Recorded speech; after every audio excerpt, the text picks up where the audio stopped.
ঘোষণা অনুযায়ী জনাব রেদওয়ান আহমেদ মহাসচিব লিবারেল ডেমোক্রেটিক পার্টি এবং দুজনেই সংক্ষিপ্ত বক্তব্য দেওয়ার পরে আমরা মুলতবি করব, তারপর আগামীকাল সকালে এটা থেকে আলোচনাটা শুরু করব। জি, তো আমি এখন জনাব রেদওয়ান আহমেদকে আমন্ত্রণ জানাচ্ছি। বিভিন্ন রাজনৈতিক সংগঠনের সম্মানিত নেতৃবৃন্দ, আসসালামু আলাইকুম।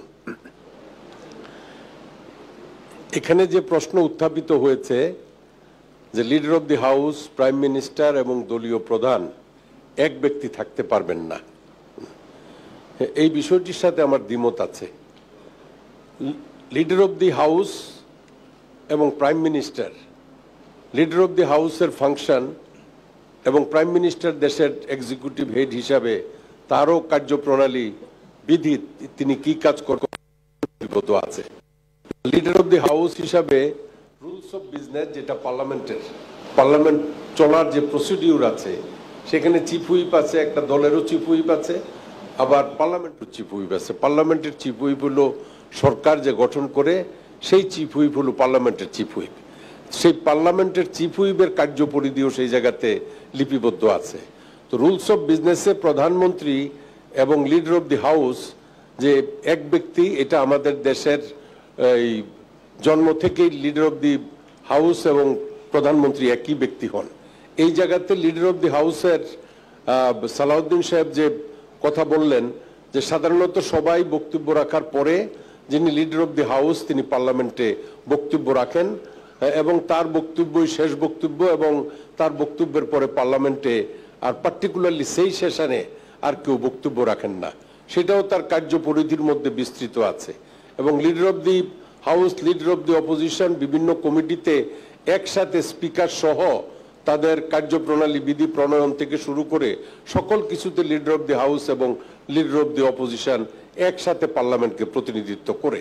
সেই জায়গাতে অনেক সময় চিফ হুইপ থাকে বা লিডার অব দি অপোজিশনের কোনো প্রতিনিধি থাকে, সেইভাবে পার্লামেন্টটা পরিচালিত হয়।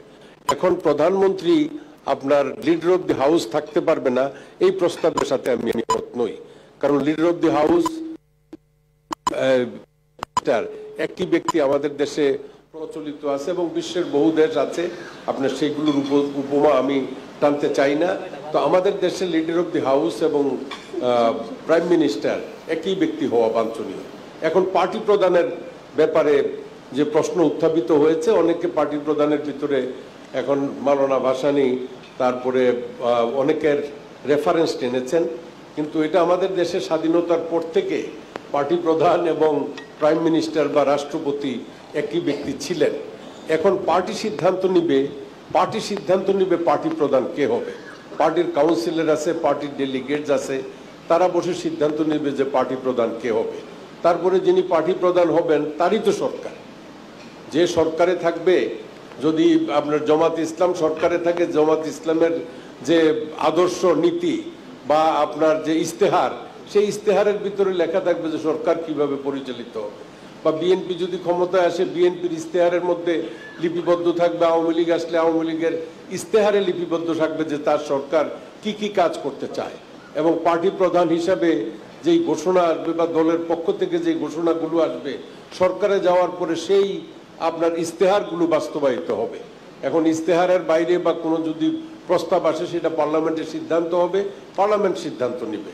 তো সেই ক্ষেত্রে আমি মনে করি যে একই ব্যক্তি পার্টি প্রধান, লিডার অব দি হাউস এবং প্রাইম মিনিস্টার থাকার ব্যাপারে কোনো অসুবিধা। অনেক ধন্যবাদ। Thank you.